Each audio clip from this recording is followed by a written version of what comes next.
आप सभी का स्वागत है आपके अपने YouTube चैनल प्रेम कोचिंग सेंटर में। दोस्तों, पिछली वीडियो में हमने जो पढ़ा था आज उससे आगे बात करेंगे हम पाचन तंत्र। पाचन तंत्र क्या होता है और ये हमारे शरीर में किन किन अंगों में होता है और उन अंगों के क्या क्या कार्य होते हैं उसके बारे में हम बात करेंगे आज। सबसे पहले मैं आपको बता दूं कि आपने अगर चैनल सब्सक्राइब नहीं किया है तो दोस्तों प्लीज़ चैनल को सब्सक्राइब करें और वीडियो को लाइक किया करें और कमेंट्स किया करें। दोस्तों, आपकी लाइक और कमेंट्स हमारे अंदर थोड़ा सा मोटिवेशन लाती हैं। ठीक है, तो आज हम बात करते हैं आगे कि पाचन तंत्र यानी डाइजेस्टिव सिस्टम। सिस्टम दोस्तों किसे बोला जाता है? सिस्टम बोलते हैं तंत्र। सिस्टम यानी तंत्र। एक जो जितने भी अंग होते हैं उन अंगों का एक तंत्र बन जाता है जिसको क्या बोलते हैं? सिस्टम बोला जाता है। जैसे मैं आपको एक एग्जाम्पल के तौर पर बताऊं कि कंप्यूटर होता है। कंप्यूटर के जो अंग होते हैं जैसे CPU, माउस और मॉनिटर, ये सारी जो चीज़ें होती हैं ये कंप्यूटर के अंग होते हैं और इन सारी चीज़ों को मिलाने के बाद जो एक पूरा सिस्टम बन जाता है तो उसको बोलते हैं तंत्र यानी सिस्टम। वैसे ही हमारी पाचन क्रिया के अंतर्गत बहुत सारे अंग भाग लेते हैं और बहुत सारे ग्रंथियां भाग लेती हैं। उन सबको क्या बोलते हैं? जो पाचन तंत्र अंग जो होते हैं वो भाग लेते हैं उनको बोलते हैं पाचन तंत्र। और जो इसमें सहायक ग्रंथियां होती हैं जो एंजाइम छोड़ती हैं भोजन को पचाने के लिए उसको बोलते हैं पाचक ग्रंथियां। दोस्तों, चित्र में आपको बताऊं कि सबसे पहले शुरुआत कहाँ से होती है। देखिए, हम बात करते हैं मुख गुहा। मुख गुहा, यहाँ पर जीभ और ये मुख गुहा। मुख गुहा में दोस्तों एक चैप्टर आता है दांत से संबंधित कि किस दांत का क्या कार्य होता है। वो वीडियो हम पिछले बना चुके हैं, वो आपको मिल जाएगी। आज हम सीधी बात करेंगे कि मुख गुहा। मुख गुहा दोस्तों किसे बोलते हैं? मुख गुहा जो हमारे मुंह के अंदर, गुहा मानी होता है खुला हुआ भाग, जो हमारा मुंह का ये खुला हुआ भाग है इसको बोलते हैं दोस्तों मुख गुहा। ठीक है, आगे बात करते हैं ग्रसनी और ग्रास नली। ग्रसनी यानी ट्रेकिया और ग्रास नली क्या होती है? ग्रास नली जिसमें भोजन जाता है, जो हम खाते हैं वो हमारी ग्रास नली में जाता है। दोस्तों, इसमें कन्फ्यूजन है। कन्फ्यूजन क्या है कि ग्रास नली और ग्रसनी। ग्रसनी के अंदर जो हम एयर लेते हैं, जो हम ऑक्सीजन लेते हैं, वो ग्रसनी के अंदर जाती है और वो फेफड़ों में जाती है। यानी यहाँ से क्या होता है, दो नलियाँ होती हैं, एक को बोलते हैं ग्रसनी और एक को बोलते हैं ग्रास नली।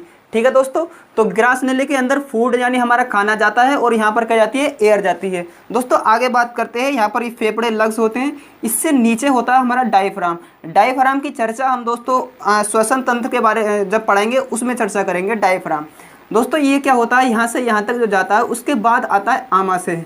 ठीक है, ये जो रचना आ रही है आपको, ये रचना है, इसको बोलते हैं आमाशय। आमाशय के बाद दोस्तों भोजन कहाँ जाता है? भोजन जाता है छोटी आंत में। अब कुछ अंग यहाँ पर दिख रहे हैं, जैसे क्या है ये? यकृत। इसके अंदर यकृत एक रस छोड़ता है जिसकी चर्चा हम चैप्टर में करेंगे। यकृत और पित्ताशय यानी छोड़ता उसको कौन है? यकृत उसको निकालता है और स्टोर कौन करता है उसको? वो पित्ताशय करता है, जिसको बोलते हैं पित्तरस।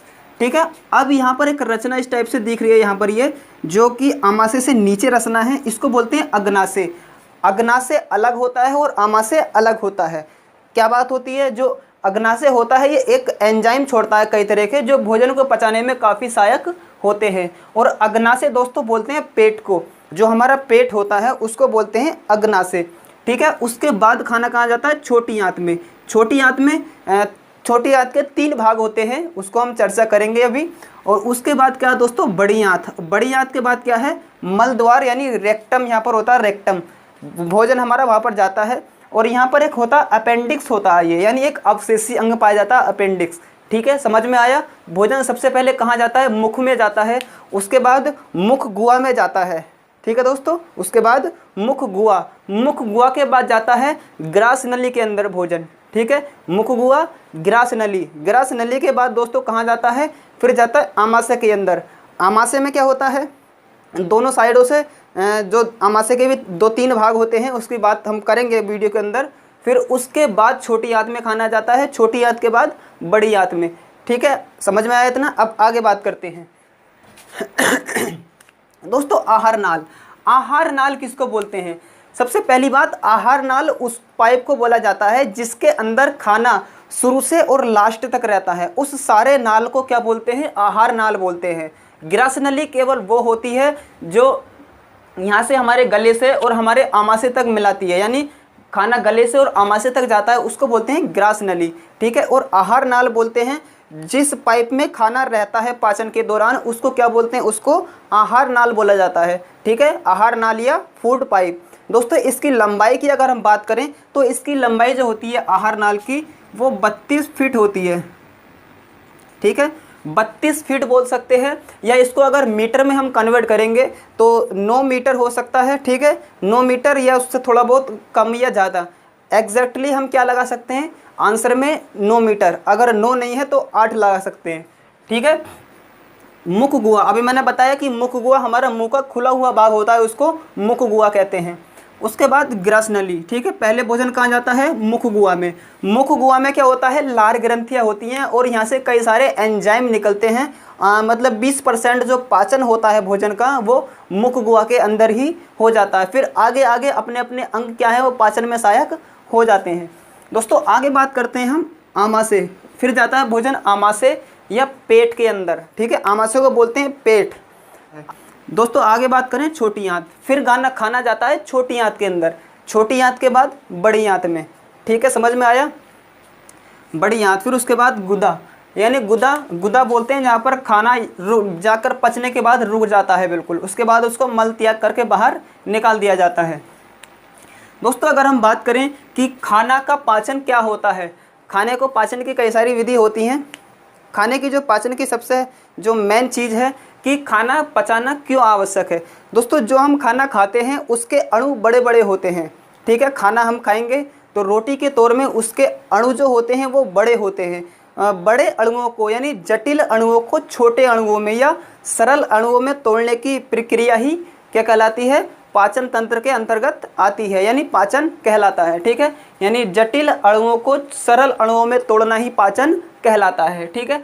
अब पाचन का मुख्य कार्य सभी को पता होगा कि हमें ऊर्जा मिलती है इससे, ठीक है, तो पाचन का मुख्य कार्य क्या है, हमारे शरीर को ऊर्जा मिलती है, यानी कोशिकाओं तक ऊर्जा पहुंच जाती है। अगर हम कुछ नहीं खाएंगे तो वैसे ही कमज़ोर हो जाएंगे, ऊर्जा नहीं रहेगी, तो पाचन का मुख्य कार्य क्या है, ऊर्जा निर्माण करना, ठीक है। आगे बात करते हैं दोस्तों, पाचन जो होता है वो मैनुअली 3 चीज़ों का होता है, कार्बोहाइड्रेट, ठीक है, प्रोटीन और वसा, इन 3 चीज़ों का ये अंग जो होते हैं पाचन करते हैं।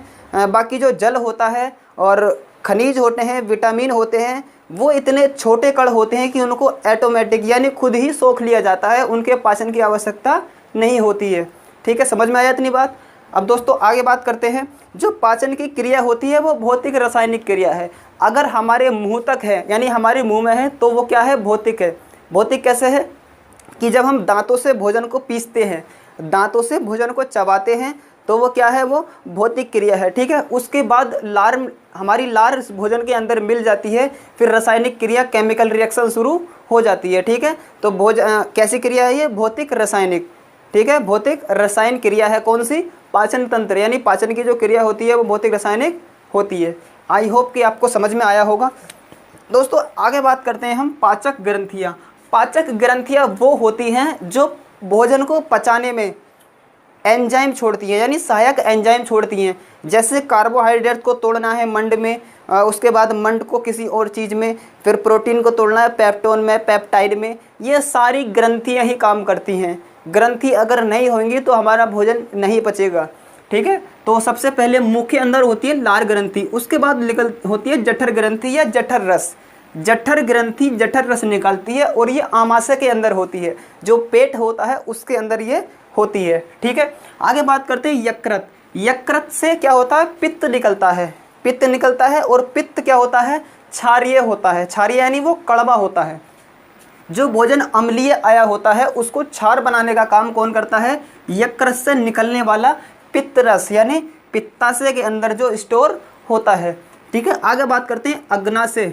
अग्नाशय क्या होता है, अग्नाशय एक मिश्रित ग्रंथि है। इसके अंदर क्या होता है, प्रोटीन, वसा, कार्बोहाइड्रेट, तीनों चीज़ों को पचाने के लिए एंजाइम छोड़ती है, तो इसको क्या बोलते हैं, ये एक मिश्रित ग्रंथि है। ठीक है दोस्तों, समझ में आया होगा।